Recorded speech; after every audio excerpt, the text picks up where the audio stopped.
Comment étudier les prophéties bibliques? Une étude sous la direction de Sean Bonstra est présentée dans L'aventure dans la parole avec Emmeline et Ronnie, avec la contribution musicale de Robert G. Nous sommes enchantés de vous souhaiter la bienvenue en vous accueillant sur votre chaîne pour les réflexions de cette semaine. Que Jésus-Christ soit notre guide, que le Saint-Esprit nous instruise et nous rende forts alors que nous nous arrêtons sur ce grand thème tout au long de ce trimestre. Aujourd'hui commence la série numéro 9 qui va du samedi 24 au vendredi 30 mai 2025 et qui a pour titre « Dans les psaumes, deuxième partie ». Les lectures de la semaine concernent les chapitres suivants. Psaume 46, Jérémie chapitre 4, les versets 23 à 26, Psaume 47, versets 1 à 4, 1 Thessaloniciens chapitre 4, les versets 13 à 17, Psaume 75 et Apocalypse 14, versets 6 à 12. Le texte à mémoriser de cette semaine que nous vous invitons à dire avec nous se trouve dans le Psaume 67, les versets 3 et 4. Que les peuples te louent, ô Dieu, que tous les peuples te louent. Que les nations se réjouissent et qu'elles soient dans l'allégresse, car tu jugeras les peuples avec droiture et tu gouverneras les nations sur la terre.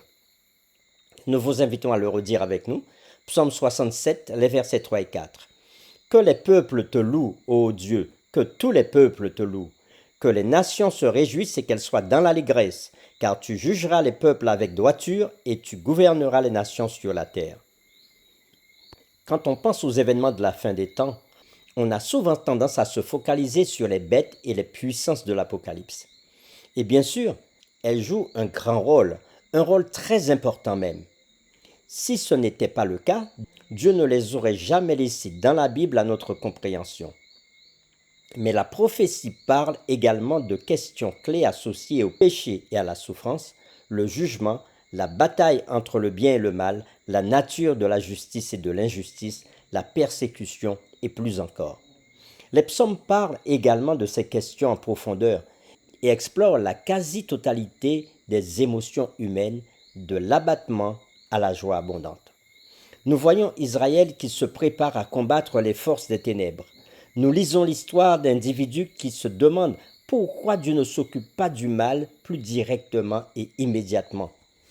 Cette question, sans aucun doute, nous nous la sommes tous posée. Nous voulons des réponses. Les psaumes nous disent de regarder au sanctuaire. Ils soulignent aussi constamment le statut de Dieu comme créateur. Nous luttons, nous aussi, avec toutes ces questions. Cette semaine, les 4 psaumes sélectionnés concentreront notre attention sur Dieu lui-même. Le premier psaume nous présentera Dieu comme notre refuge, celui qui nous réconforte et nous rassure, nous attirant à lui en tant que source de secours dans les moments de détresse. Il s'agit du psaume 46. Le second psaume éveillera nos cœurs à la joie, car Dieu notre roi est le roi de toute la terre. Psaume 47. Le troisième psaume viendra fortifier ces sentiments, les transformant en reconnaissance car Dieu a finalement répondu à notre cri. Il n'est pas seulement le Dieu auquel nous adressons nos plaintes, exprimant notre frustration parce qu'au lieu établi pour juger, il y a de la méchanceté. En définitive, Dieu est le juge suprême qui établira la justice dans le monde et restaurera l'ordre véritable. Le quatrième et dernier psaume marque l'accomplissement de la bénédiction sacerdotale. Dieu plein de bénédictions bienveillantes est au milieu de son peuple. Cette semaine, nous tâcherons de répondre aux questions suivantes. Où est Dieu quand nous souffrons? Comment espérer quand nous sommes dans la tourmente? En quoi le plan du salut est-il la réponse de Dieu? Et c'est avec les séquences suivantes que nous répondrons à toutes ces questions. Le dimanche 25 mai, une aide en temps de détresse. Le lundi 26 mai, espoir dans la tourmente. Mardi 27 mai, à ses pieds.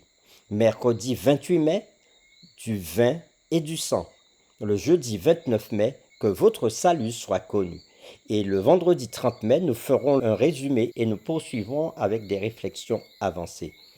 Cette semaine, nous approfondirons ces séquences. Que Dieu nous éclaire alors que nous partagerons l'étude de cette nouvelle semaine. Que cette étude renforce notre amour pour Dieu et pour son Fils Jésus-Christ.